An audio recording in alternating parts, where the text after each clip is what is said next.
Olá pessoal, tudo bom? Essa semana eu fiz uma postagem falando sobre crescimento exponencial, né, da tecnologia. E hoje eu queria trazer para vocês algumas reflexões sobre isso. Acho que é um assunto extremamente necessário nos dias atuais, no momento que a gente está vivendo. Eu separei alguns temas aqui e eu quero trazer umas reflexões mesmo sobre isso para poder avançar nos próximos vídeos. Por que que eu devo entender sobre crescimento exponencial? O que que significa crescimento exponencial? Foi a pergunta que eu abordei nas últimas postagens, né, nas redes sociais. Na primeira postagem eu escrevi assim: entender o que significa crescimento exponencial ajuda a ter uma ideia do impacto das revoluções tecnológicas em nossas vidas e se preparar para administrar sentimentos, necessidades, estudos, trabalho e sustento financeiro. Então vamos lá. O que esses avanços tecnológicos têm a ver com o trabalho, com adoecimento psíquico, com riscos de colapso, como eu tenho comentado? Você consegue pensar, né, um pouquinho mais amplamente, né, o que uma coisa tem a ver com outra? Então, a primeira coisa que eu quero que vocês analisem é a velocidade destes avanços. Quando a gente fala em avanço tecnológico, em crescimento exponencial, nós estamos falando que esses avanços estão crescendo mais rápido do que a nossa capacidade de acompanhar essas mudanças que eles promovem na sociedade. Se você parar para pensar, por exemplo, o que aconteceu, não só no Brasil, mas no mundo, quando nós tivemos as revoluções industriais, desde as primeiras revoluções até as que nós temos hoje. Num primeiro momento, se você lembrar aí da época onde as pessoas tinham um trabalho mais manual, né, repetitivo, as indústrias, as fábricas, produziam carros, enfim, que dava milhares de empregos, né, para as pessoas, e elas faziam aquele trabalho bem mecânico, sabe? De repente vem uma tecnologia, as empresas investem em máquinas, fazem uma demissão em massa, né? E essas pessoas ficam desempregadas praticamente da noite para o dia. A única coisa que elas sabiam fazer na vida delas era aquele tipo de trabalho. Elas não tinham ainda uma mente criativa a ponto de pensar como eu vou sobreviver daqui para frente sem esse tipo de trabalho, sem esse tipo de emprego. A nossa ideia, aquilo que a gente pensa a respeito de trabalho, ela vem sido construída no decorrer da história da humanidade há milênios. E nós entramos agora numa nova era de trabalho completamente diferente da que vivíamos antigamente. E esse antigamente era quase que ontem, né? Quando eu estou falando antigamente, é quase que ontem. Vocês vão entender por que eu estou falando isso. Imagine assim, muitos de vocês que estão me assistindo talvez já estejam inseridos nessas reflexões, mas tem muita gente que não tem a menor ideia do que eu estou falando. Então eu preciso trazer informações para ambas as pessoas, né, nesse sentido. Então eu peço para que você que já tem um pouquinho mais de conhecimento, tenha um pouquinho de paciência, porque eu vou chegar num ponto que talvez você não tenha pensado ainda, que é o aspecto voltado à saúde, ao adoecimento e ao suicídio. Mas para isso eu preciso traçar uma linha de raciocínio com quem está me ouvindo, que ainda não entendeu a gravidade da situação, para que nós possamos juntos pensar estratégias de como resolver isso. Eu passei da época em que eu esperava que governo, enfim, ações políticas pudessem dar resultado. Hoje eu penso que nós, enquanto cidadãos do mundo, podemos fazer a diferença, podemos fazer a nossa parte. Nós temos essa ferramenta, né, que é o celular, que é a internet, que é o acesso à comunicação, ao conhecimento. Então nós podemos formar sim uma rede de apoio mútuo, onde a gente compartilha ideias, onde a gente fala sobre as nossas percepções e juntos a gente cria novas situações potencialmente revolucionárias e que podem trazer resultados efetivos para a história da humanidade. Então vamos usar essas tecnologias a nosso favor. Por isso que eu vou fazer aqui uma recapitulação, né, assim, do que aconteceu no passado, num passado não tão passado, mas recente. Eu não sei a idade que você tem, você que está me assistindo. Eu estou com 48 anos, eu sou de uma época onde a gente alugava fita de vídeo, né? Tinha as videolocadoras, tinha que rebobinar a fita. Eu gravava aquelas fitas cassetes, né? Esperava dar de madrugada para poder tocar música sem intervalo comercial, para poder gravar. Aí para poder ouvir a mesma música você tinha que voltar a fita. O telefone tinha fio, não tinha celular, enfim, não tinha internet, nada disso. Eu presenciei essas revoluções, né, as mudanças como foram acontecendo. E fiz várias pesquisas a respeito de tudo isso, no impacto que isso teve na saúde das pessoas. Quando a gente fala de uma tecnologia de inteligência artificial, do chat GPT, que tem uma capacidade de avanço tecnológico muito mais rápida do que a capacidade de processamento dessas informações do ser humano, nós estamos falando que nós voltamos na mesma situação de milhares de pessoas que trabalhavam nas fábricas, nas indústrias e tiveram os seus empregos tomados praticamente de uma hora para outra, né, de um minuto para o outro, e não sabiam mais como trazer o sustento para as suas vidas. Como que nós imaginamos como é que eu vou dizer assim, a história de cada pessoa, a história de vida de cada pessoa? Normalmente a gente pensa assim, eu vou me casar, eu vou ter filhos, eu vou investir nos estudos desses filhos, eles vão para a escola, vão aprender alguma coisa. Nesse aprendizado eles vão descobrir suas habilidades. Em seguida eles vão fazer algum tipo de estágio, eles vão arrumar um trabalho, eles vão fazer uma faculdade, eles vão ter uma carreira. E eles vão trabalhar a vida inteira nessa carreira e depois eles vão se aposentar. Essa lógica de vida não vai existir mais daqui para frente. E nós precisamos acordar para isso. Esses avanços tecnológicos que nós estamos falando agora aqui, seja de inteligência artificial ou do chat GPT e tantos outros que eu nem vou citar aqui, eu estou trazendo só uma mínima analogia do que vem pela frente aí com tantas mudanças. Nem estou tocando no assunto do metaverso, mas tem muita coisa que precisa ser falada, que precisa ser compreendida, se a gente quer fazer com que a população pare de adoecer, pare de pensar no suicídio como saída. E então a gente precisa compreender nesse contexto onde nós estamos, né? Então eu estou em 2023, num momento da história da humanidade, onde nós já temos aprendizado de máquina, numa velocidade muito grande. À medida que essas tecnologias vão sendo inseridas na nossa vida, e elas são inseridas de uma maneira muito sutil, parece, então olha, um aplicativo novo, agora o banco é digital, agora a moeda é digital, eu não preciso mais pegar fila, o caixa do supermercado agora sou eu, não tem caixa no supermercado, olha que interessante, eu vou no McDonald's e tem um painel, e eu vou lá e digito as informações e o meu lanche aparece pronto, eu não preciso falar com pessoas, eu não preciso de assistente porque agora eu tenho um assistente virtual, eu não preciso contratar influencer digital porque agora eu tenho os influencers digitais, que são os avatares, né? Então, eu vou tirando gradativamente pessoas do lugar de trabalho.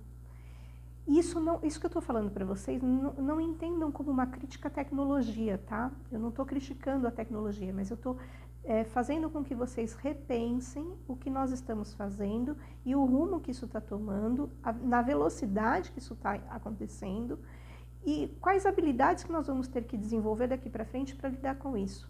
Eu realmente não acredito que a tecnologia vai estagnar. Eu não acredito que o Elon Musk, por exemplo, vai conseguir frear o ChatGPT ou qualquer outra tecnologia que venha, porque ele está preocupado. Eu acredito que ele esteja mesmo preocupado. Mas eu não acredito que ninguém tenha o poder de frear isso daqui para frente. Então, nós vamos precisar ter maturidade emocional para lidar com isso, sem surtar. Onde que eu vejo o problema, né? Esses avanços exponenciais que crescem aí tão rápido quanto a nossa capacidade de processar essas mudanças, eles exigem da gente algumas habilidades. Por exemplo, mente criativa, capacidade de se reinventar. A gente precisa aprender a reaprender. A gente escuta isso muito, principalmente se você está inserido nesse contexto aí de modernidade, de avanço tecnológico, você vai ouvir isso. A televisão já começa a trazer nos intervalos ou entre um programa e outro, esse tipo de assunto, né? Introduzindo para a gente que, olha, você precisa ter uma mente criativa. Olha, agora nessa fase da vida humana, da existência humana, a gente entra numa etapa que você tem que aprender a reaprender toda hora. O que significa isso e qual é a relação que, na teoria, isso tem com a prática, né? Com a nossa realidade de vida? É muito bonito, né, você falar essas coisas de criatividade, de aprendizado e tudo mais, mas e na prática? Nós estamos falando que pessoas perdem o emprego e elas só pensam que a única maneira delas se sustentarem é por meio desses empregos. Quando elas perdem o emprego, não é que elas perdem o emprego e vão para outro emprego. Esse tipo de trabalho não existe mais.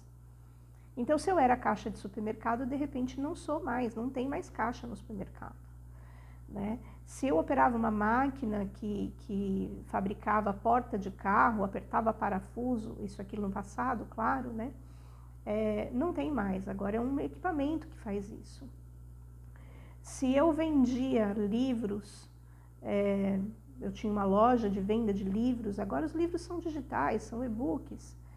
As pessoas não vão mais na livraria, com raras exceções que têm o prazer, né, da leitura, tipo eu, que eu adoro ler, eu tenho aquelas canetas de marca-texto e eu escrevo no meu livro, anoto coisas, ponho marcadores, quero lembrar, quero pesquisar sobre algum tema. Eu não tenho facilidade para ler as coisas de maneira digital. Mas eu não tenho essa facilidade porque eu não fui criada, habituada a isso. Eu sou de uma época onde a gente tinha o livro material, né, na mão. Então, para as crianças, os jovens que nasceram inseridos nesse contexto, isso é natural, né?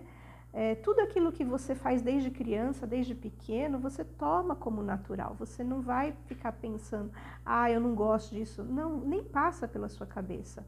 É estranho, inclusive, ouvir alguém dizer que, como assim, né? Não tem habilidade com isso, é tão simples, né? Para quem está inserido nesse contexto, realmente é simples.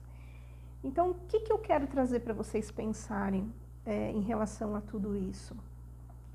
Nós precisamos enxergar que se são essas as habilidades que a gente vai ter que ter daqui para frente, de criatividade, de aprender a reaprender, porque as mudanças vão vindo e vão transformando a nossa vida, quer dizer, o que eu vou fazer agora daqui para frente, se eu não posso ter a minha livraria?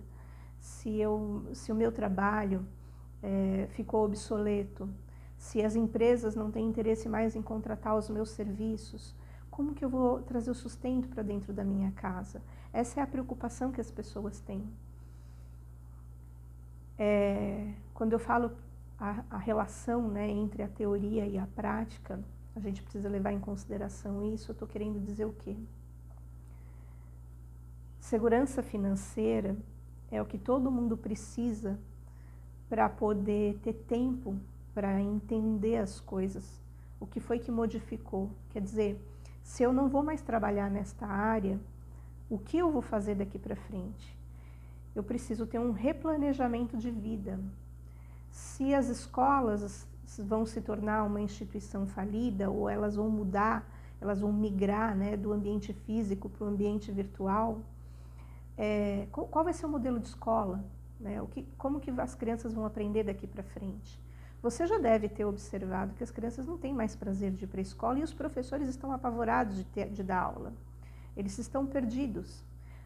Conheço vários professores que, se você perguntar para eles, você prefere ir dar aula na escola ou você dar aula virtual, né? Você gravar suas aulas, disponibilizar aí um software, um aplicativo, alguma coisa, e você ensinar à distância, o que você prefere? Eu não tenho dúvida que eles preferem o ensino à distância. Eles não querem mais estar dentro da sala de aula. E nós somos motivados a crer, e muitas vezes é uma realidade, que há uma violência muito grande dentro das escolas acontecendo, que fugiu muito do controle, tanto dos diretores, da coordenação, dos professores, dos alunos. Nós vivemos uma escola que traz para a gente uma ideia de insegurança. Então, o que nós vamos fazer agora? Nós vamos investir em escolas digitais? As aulas vão ser todas à distância? Tem os pontos positivos e tem os pontos negativos a serem considerados. Por exemplo, ponto positivo. A gente tem menos transporte na rua, porque toda a equipe de ensino, todos os alunos deixam seus carros nas garagens, então tem menos poluição. Você pode pensar por esse lado, é uma vantagem. Você pode pensar o que você vai otimizar no seu tempo, no seu dia a dia, com horas e horas de trânsito, até chegar, né, a logística, né? Eu vou levar meu filho para a escola, eu vou levar quanto tempo para levar, ou se você vai de ônibus, quanto tempo você demora para chegar, seja na sua escola ou na sua faculdade. Então, eu tenho uma questão ecológica, eu tenho uma questão financeira, porque tem a questão do combustível, eu tenho a questão do tempo envolvido nisso. Então, várias coisas podem colaborar para você pensar que o ambiente virtual é melhor do que o presencial. Existem contrapontos também, porque ao mesmo tempo que a gente vai criando um distanciamento social, otimizando várias outras áreas da nossa vida, esse distanciamento social faz com que a gente também perca um pouco a habilidade de contato, de interação uns com os outros. Você pode até dizer que um abraço virtual aquece o coração. Aquece mesmo, principalmente quando nós estamos extremamente fragilizados. Mas será que um abraço virtual substitui o abraço presencial? Como meu vídeo aqui ele não é para criança, né? Eu espero que não tenham crianças me assistindo, mas até mesmo a questão do sexo virtual, né? Será que substitui? Há quem diga que é mais higiênico, tem até filmes falando sobre isso, né? Se você for ver aí, tem alguns filmes trazendo esse tipo de realidade. O filme Ela, por exemplo, não sei se vocês assistiram, é um homem que se apaixona por um software de inteligência artificial, porque esse software sabe tudo sobre ele, conversa com ele todos os dias, está do lado dele todos os dias, e ele faz amor com esse software, né? Com ela, né? Quem é ela? Depois ele descobre que ela faz amor com mais um monte de outras pessoas, porque está plugado na internet, conversando com várias pessoas ao mesmo tempo, e ele está sendo traído virtualmente falando. Então tem até umas curiosidades para a gente pensar, né, em relação a isso. Mas o que eu quero que vocês imaginem é, esse distanciamento, né, a escola sempre foi vista como um lugar de interação social, e um lugar extremamente necessário, né? Nós aprendemos a dividir, a compartilhar, tem vários aprendizados que são próprios do ambiente de ensino, embora o nosso sistema de ensino é arcaico, né? Eu não sei se você parou para refletir sobre isso, mas é muito importante considerar, né? O nosso sistema de avaliação, ele não preparou as pessoas para serem criativas, né?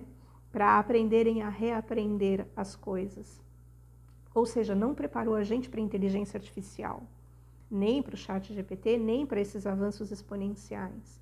Por quê? Porque na escola a gente recebe um conteúdo, né? Um conteúdo programático, que diz para você, você vai aprender isso, isso, isso. Aí você tem tais livros, tais apostilas, tais artigos, você vai lá ler tudo aquilo e você, na hora da prova, mentalizou aquilo e você copia no papel ali, né? Seja uma prova escrita ou numa prova de teste, você tem que decorar aquilo e reproduzir na sua avaliação. Se você não tem essa capacidade de memorizar o que você leu e enxergar a pergunta na prova, as respostas corretas e tudo mais, os testes, né? Esse é o sistema de avaliação, você tira 0, né? Literalmente você tira 0. Então, entende como esse sistema de ensino, de avaliação, ele é ultrapassado para o momento que nós estamos vivendo? Nós vamos ter que repensar o sistema de ensino, porque se você faz uma pergunta, se você tem uma visão crítica sobre um texto que você leu e você apresenta essa sua versão numa prova, o professor vai dizer, mas não foi isso que eu te perguntei. E não é nem maldade do professor, não, porque ele não tem querer dentro da sala de aula. Ele não tem poder de mudar isso. Tem determinações ali, nós temos instituições, né, que determinam qual é o tipo de matéria, o que se espera, qual é o sistema de avaliação. Temos aí o MEC, temos o CAPES, enfim, temos órgãos, né, que têm essa funcionalidade de dizer, de nortear, né, como que as escolas devem fazer as suas avaliações de ensino. Então, quando a gente fala em mudança na instituição escola, na instituição universidade, a gente está falando que essas diretrizes que regem, que normatizam as escolas, precisam passar por adaptações, por mudanças, por transformações, que devem acompanhar, inclusive, esses avanços tecnológicos. A gente não pode mais olhar para os nossos alunos e dizer para eles, olha, decora esse texto e reproduz isso na prova. A gente precisa avançar, literalmente avançar. Vocês acreditam que é possível que as escolas, presta atenção na pergunta que eu vou fazer, vocês acreditam que as escolas têm condições de mudar o seu sistema de ensino para produzir alunos com mentes criativas, capazes de pensar, de questionar, de ampliar consciência sobre várias questões apresentadas para eles, inclusive análises desse passado nosso histórico, das revoluções industriais e tecnológicas, dos desafios que nós vamos enfrentar daqui para frente com todas essas transformações, o impacto disso na vida financeira, na ciência, na vida acadêmica, no estilo de vida da humanidade, na mesma velocidade que as tecnologias estão avançando, nós precisamos fazer essas mudanças, se não em velocidade exponencial, alguma coisa bem parecida com isso. Ou até mesmo utilizar esses conhecimentos que a inteligência artificial é capaz de produzir para nos auxiliar a fazer essas transformações. Mas enquanto nós estamos tentando entender essas transformações, esses avanços exponenciais e nos adaptarmos a essas tecnologias, alguém tem que pagar nossas contas. Porque nós precisamos pagar aluguel, pagar água, pagar luz, pagar internet, a gente precisa ter alimento sobre a mesa, a gente precisa do sistema de saúde funcionando, né? E nós temos um sistema de saúde que também é muito arcaico. Nós não promovemos saúde no sistema de saúde, nós apagamos incêndios, né? Então, eu quero que vocês reflitam sobre essas questões, me tragam as dúvidas que vocês têm, coloca aí nos comentários, vamos debater o assunto, vamos fazer lives juntos, eu estou aberta a isso, vamos conversar, me tragam as suas perguntas. É muito importante que a gente questione essas coisas. Eu estou escrevendo um livro que já passou das 600 páginas, falando sobre tudo o que aconteceu comigo, né, no momento em que eu adoeci, que eu pensei no suicídio como saída, como que eu entrei em depressão, como que eu saí desse estágio de depressão e deixei de pensar no suicídio como alternativa. Pareio isso com avanços tecnológicos, com a história da humanidade, com descobertas que eu fiz incríveis a respeito da capacidade humana de aprendizado, de autodesenvolvimento, de autogerenciamento. E este livro que eu estou escrevendo, eu tive que frear eles várias vezes, né? Porque para você poder estudar, para você poder entender as coisas, você precisa ter uma mente tranquila. E para você ter essa mente tranquila, suas contas têm que estar pagas, você tem que ter tempo para digerir as coisas. Nós não somos máquinas, né? Mas nós somos cobrados dentro da sociedade a agir como máquinas. E esse tipo de atitude que nós temos, né, de cobrar dos outros assim, e de nós mesmos, uma autocobrança muito grande de produtividade, de resultado, tira de nós o lado humano. Algumas pessoas dizem que esses avanços tecnológicos vão fazer com que a gente avance a um estágio de plenitude do ser humano. Plenitude não no sentido que vamos ser completos, mas no sentido de que nós não vamos perder tempo com coisas que não seriam próprias do humano. Porque trabalhos, vamos dizer assim, automatizados, trabalhos que nos escravizam, não são humanos, são desumanos. Então, talvez com as tecnologias a gente consiga dizer que nós vamos chegar num momento da história da humanidade onde a gente vai colocar tecnologia para fazer o trabalho de máquina e o ser humano para fazer o trabalho humano. Mas até que isso se sedimente, até que isso aconteça, nós temos milhões e milhões de pessoas que estão passando fome, que não têm onde morar, que não sabem o que fazer para sobreviver às pressões que estão enfrentando. E aí uma fica jogando a culpa na outra, né? Ou no sistema de governo, ou porque é o marido que está desempregado, ou é a esposa que não colabora, ou é outra pessoa que tem vícios. Enfim, a gente fica apontando o dedo, procurando culpados e perde tempo precioso para entender a origem de tudo isso, para entender como nós podemos fazer para lidar com essas situações. Então, esse assunto é muito delicado. Dá para perceber, né, um pouco da amplitude do que eu estou querendo dizer. Então, aqui eu falei, deixa eu trazer, então, esses pontos principais, né, que é o que eu vou abordar no próximo vídeo. Como que a gente lida com essa automatização, não só de trabalhos que foram, né, no decorrer da história, automatizados mecanicamente falando, que seriam os trabalhos braçais, mas agora os trabalhos intelectuais, né, aqueles que demandam da gente.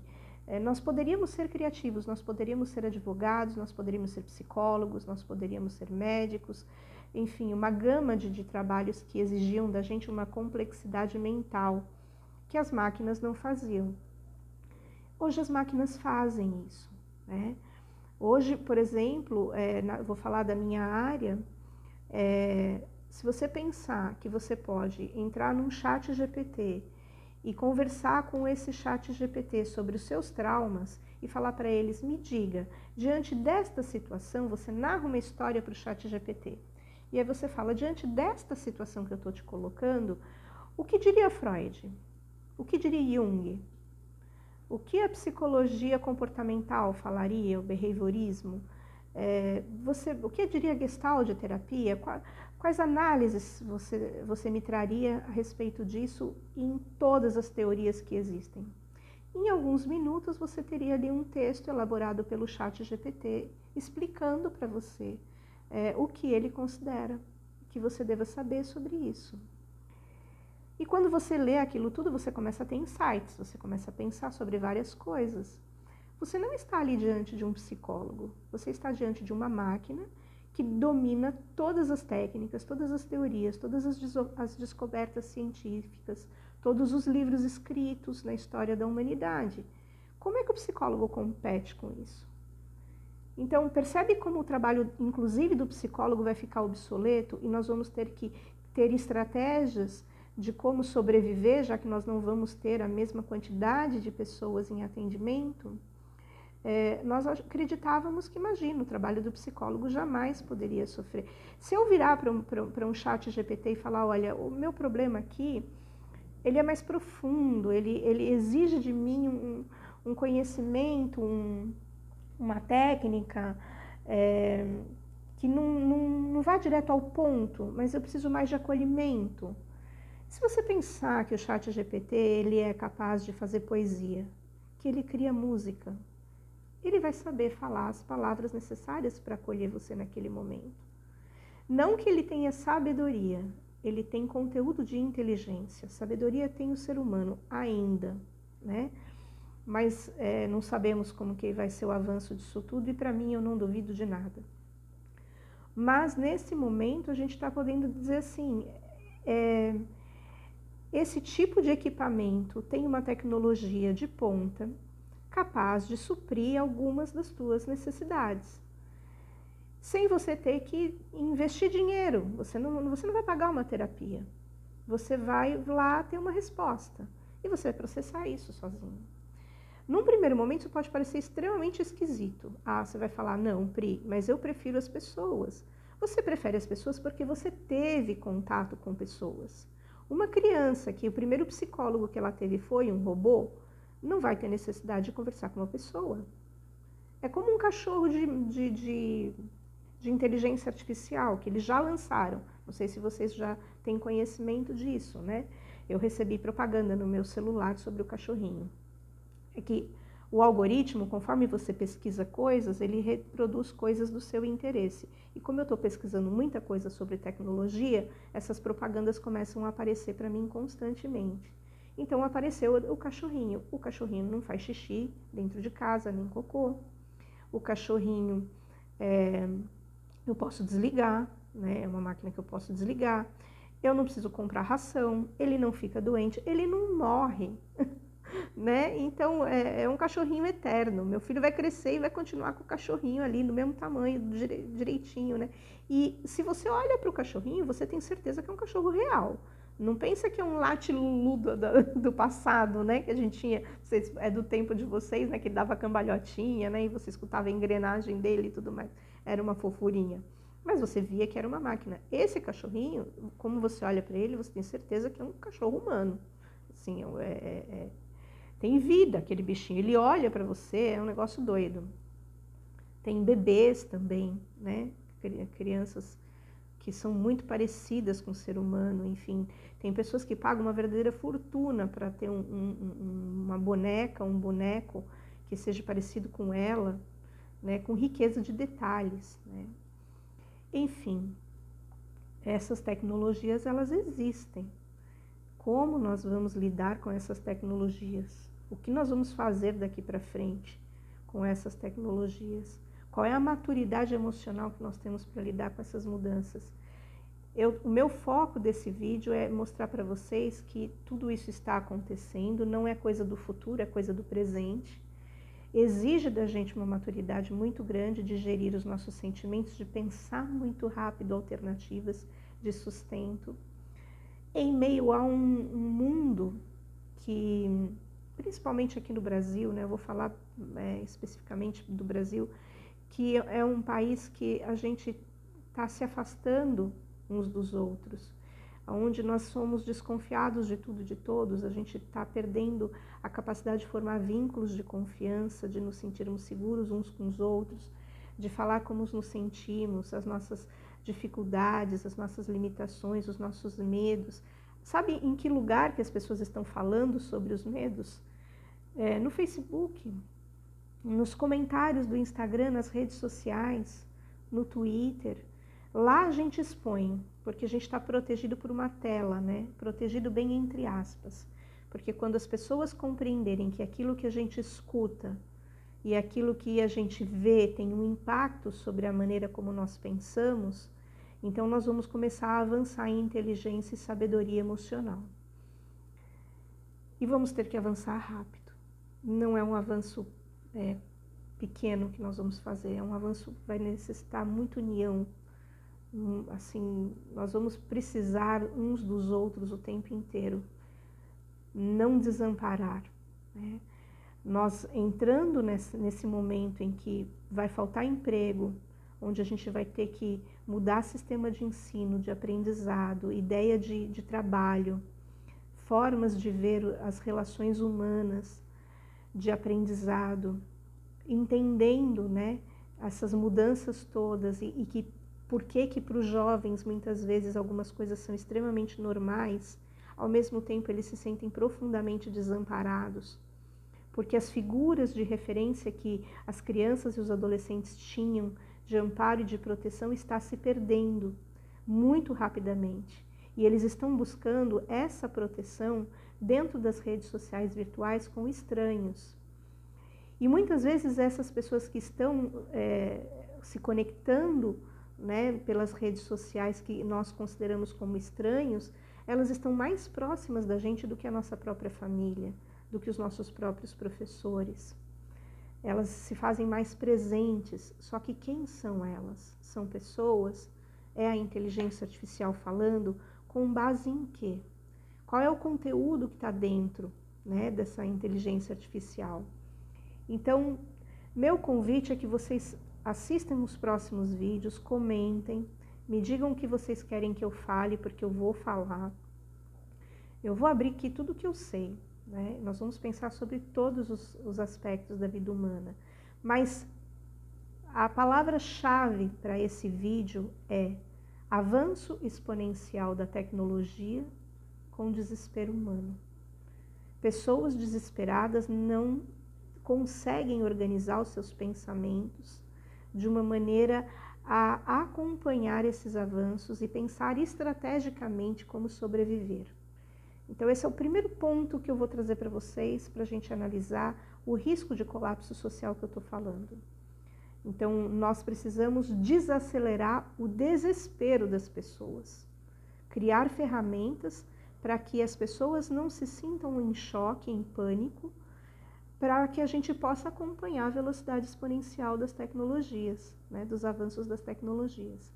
Entende como eu estou trazendo essas ideias para vocês pensarem e para onde nós vamos caminhar em relação ao adoecimento psíquico? E o adoecimento psíquico está atrelado ao adoecimento físico e também ao suicídio. Então está tudo interligado e nós vamos debater mais sobre isso nos próximos vídeos, tá bom? Eu espero que você compartilhe esse vídeo com as pessoas, que a gente alcance o maior número de pessoas. Quanto mais a gente desenvolver conhecimento, e conhecimento com qualidade, com ideias boas, né, sem muitas essas baboseiras que às vezes a gente fica escutando, encheção de linguiça, não, vamos pensar, vamos refletir. Então, compartilhe esse vídeo para as pessoas que você conhece, com seus contatos. Pergunte para elas o que elas acharam. Pega a opinião delas, conversa comigo sobre isso, vamos ampliar a consciência sobre essa realidade, vamos formar aí uma rede de apoio, uma rede de pensadores, né? Não só sobre aquilo que significa inteligência, mas sobre potencialmente o que significa sabedoria. Tá bem? Um beijo enorme, fiquem bem, até o próximo vídeo.